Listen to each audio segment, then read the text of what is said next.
What is up, guys? 10VivMan here, and it's been a long time, I know, but here I'm back with another battle just before the holiday season. Well, it's during the holiday season, but you know what I mean. Here I've got a pretty exciting NU battle against my good buddy Gator Crazy, and you know, I've been so busy with work. I'm an assistant manager and all this fun stuff, so it's just like I work at a Sbarro, so busy and crap, and I really have an opportunity to narrate at home, which sucks. But you know what? Here I got a battle, and it's never used, and I've got a pretty awesome team here revolving around a Charizard. Now, this Charizard is very special, and it's going to be revealed later in the video, the set of it. But I've got a very trollish Lifer that actually doesn't see light in this battle, so, but, you know, stuff and stuff. But Golurk's my Stealth Rocker, and he's got a pretty threatening team. I see a Sawsbuck, that's always a pain in the butt. His staple Pokemon is the Eviolite Misdreavus. It's not going to be a problem, but without further ado, I'm rambling for about a minute, so let's just get this battle started. So, you know, he's going to lead off. Probably I expected this Caracosta to be a Stealth Rock user, which is why this thing comes out first. And I'm going to lead off with my Golurk, because Golurk is a great lead, and it's just been so good since it dropped to NU. I don't know why it did in the first place, but I'm not going to go for the Stealth Rock just yet. I'm going to smack this Caracosta right in the face with a no-guard Dynamic Punch, get him down way, way low, just due to the fact, unfortunately, I get a first-turn crit. But, you know, it's just, you know, that's just how brutal Golurk is. Fortunately, he is going to hit himself here, and, you know, it definitely matters. I mean, that's, you know, the first issue right off the bat. Is, you know, first turn hacks is always lovely, but when you're leading off of a Golurk that's going to smack stuff with Dynamic Punch, anything's possible. And he tries to go first here, which, you know, he has the Aqua Jet, the Stab Priority Aqua Jet.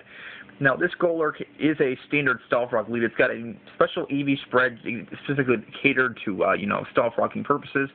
But, you know, that Aqua Jet does a little under half, which is pretty nice. Can't really tell if he's offensive or defensive. Just from that damage, I can assume he's probably offensive, since Aqua Jet's only a base 40 attack. But, you know, he's running lefties and not, you know, the, what is it, Life Orb. So, you know, he's going to snap out of confusion, thank goodness there, and he's going to smack me another Aqua Jet. He's going to do a little bit more damage than the previous one, if he can get a little bit closer to a max damage roll, I guess. But I'm just going to go and decide to smack this thing, finish it off with a Stab Earthquake, and down goes that Caracosta. So that's a great way for me to start off the game. He doesn't get his rocks up at all. I got my rocks up, and his Caracosta's down. So it's really nice right off the bat that War Turtle isn't really used. It doesn't really need to be used, which is awesome. Now, people hate using War Turtle. I don't understand why. It's such a good rapid spinner just due to the fact it's not weak to Stealth Rock itself, and it never used. You know, there's so many rapid spinners that are weak to Stealth Rock, but you know, here he's got a huge front and Sawsbuck. I kind of predicted the Horn Leech here just because, you know, you can get health back from it, and it would kill Golurk in the same process. I'm going to bring out my defensive Meganium, which is a max HP, max defensive Meganium. And this Meganium's all about, you know, stalling and residual damage with Leech Seed and Toxic. He's going to withdraw Sawsbuck, which makes me assume the fact that he's probably choiced. So here he withdraws, brings out his Musharna. Unfortunately, I missed a Toxic, which sucks. Kind of makes up, though, for the, you know, the first turn crit. Wouldn't have mattered too much since this Musharna most likely has synchronized anyway. Would have poisoned my Meganium. I mean, even though I can aromatherapy that off, you know, it still would have been a little bit of a hindrance having to waste a turn. But here I'm just going to go for the Leech Seed, get that Musharna seeded, and not to, you know, just drawn down to a level where, you know, it's easy to take down, I suppose. He goes for a Psychic, and judging from that damage, it's definitely a supporting Musharna. I mean, Musharna's such a bulky Pokemon with, I think it's got base 116 HP, 85 defense, very bulky. I mean, you're dealing with defenses of that magnitude, it's just such a pain to take down. But, I mean, thanks to the lefties and leads, you almost get back to full health. But now I'm going to bring out my Golurk. Essentially, it's Death Fodder at this point because it doesn't serve too many purposes, but he actually surprises me, and he goes for the Toxic. So, you know, now I'm dealing with a Poison Golurk, which, you know, isn't too big of a deal because I was bringing it as Death Fodder anyway. So, in the end, doesn't matter too much, but, yeah, stuff and stuff. So, you know, by pretty much the lefties and Leech Seed that I've continued to plan on this Musharna, you know, it's really helping my Golurk's cause. It's actually getting into a better, you know, healthy range. But here I'm definitely predicting him to switch out. I don't really know into what, but I want to just smack anything of a Dynamic Punch at this point.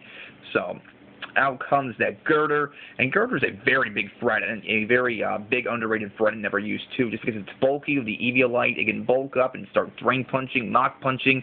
It got Ice Punch through Black and White 2 tutors, and unfortunately my Dynamic Punch crit ratio is like up to max because I go for 2 Dynamic Punches in this game. I get crits on both of them, so that sucks for him. I apologize for that, but you know, here I don't want, you know, Golurk's still really viable death fodder, so I'm going to switch out, go into my, you know, very special Beheeyem. Now Beheeyem got a godsend in the Dream World. That's got the Dream World ability Analytic. Now, Analytic is an ability that if you move last, it will essentially give you a Life Orb boost to any of your attacks. And essentially, you know, since I'm a Choice Specs, its attacks make it stronger than the Deoxys attack form, and that's brutal.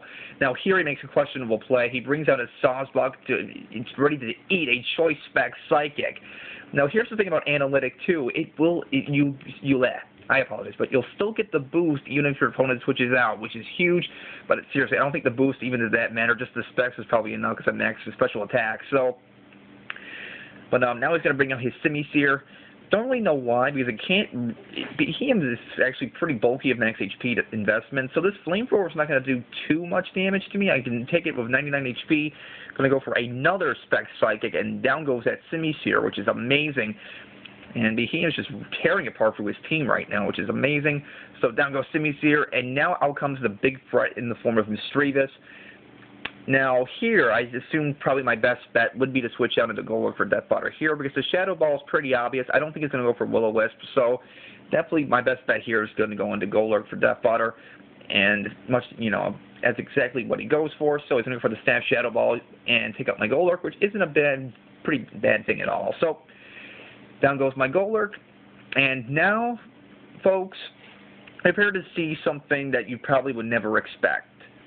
This Charizard is not your typical Charizard. This is a Swords Dancing Charizard. And for those who are facepalming at this right now, Charizard got access recently to a very amazing move that has really just skyrocketed the physical Charizard's, you know, ability to devastate teams. And they gave it Acrobatics for a Japanese event. It cannot learn Acrobatics through TM. It is solely from a Japanese event. And I'm going to go for that +2 stab, Flying Gem Acrobatics. Leaves that Eviolite Misdreavus with just a sliver, which is amazing. Misdreavus is so bulky. I've actually demolished an Elemomola from him after Stealth Rocks with a +2 Flying Gem Acrobatics. But now Charizard is going to absolutely obliterate the rest of his team. One more Acrobatics is going to take down that. He's going to try to bring out Girder just to, you know, Mach Punch kill my Charizard. Well, guess what? Even a stab priority Mach Punch not going to take out my Charizard. I'm going to give it 26 HP. I'm going to go for that stab Acrobatics, smack that Girder in the face, down it goes. And now all he has left is that Musharna. And, you know, most physical Charizard sets, it's pretty up in the air what you want to really give it to it, but you know, I'm in Blaze range. I'm not running Solar Power on this Charizard. There's no really point for it since you're not running any special attacks. Gonna go for that stab, sexy looking Flare Blitz. That is Blaze boosted stab +2. Get out of here, Musharna. You are gone. Charizard committing kamikaze like a boss. So that will make it a 4-0 victory in my favor. But Charizard just proving what a devastating threat it is. That is a Jolly Charizard, 252 attack, 252 speed, Flare Blitz, Acrobatics, Earthquake, Sword Stance. Definitely an awesome set. You've got to try it out. It's amazing. And that's why I have Rapid Spin support and more Turtles. But it was a good game, Gator Crazy. You're probably going to kick my ass for uploading this. But wanted to demonstrate the power of Charizard. So that, guys, I hope you guys enjoyed this upload. Pretty short game, but you know the drill. Rate, comment, sub, and later, guys.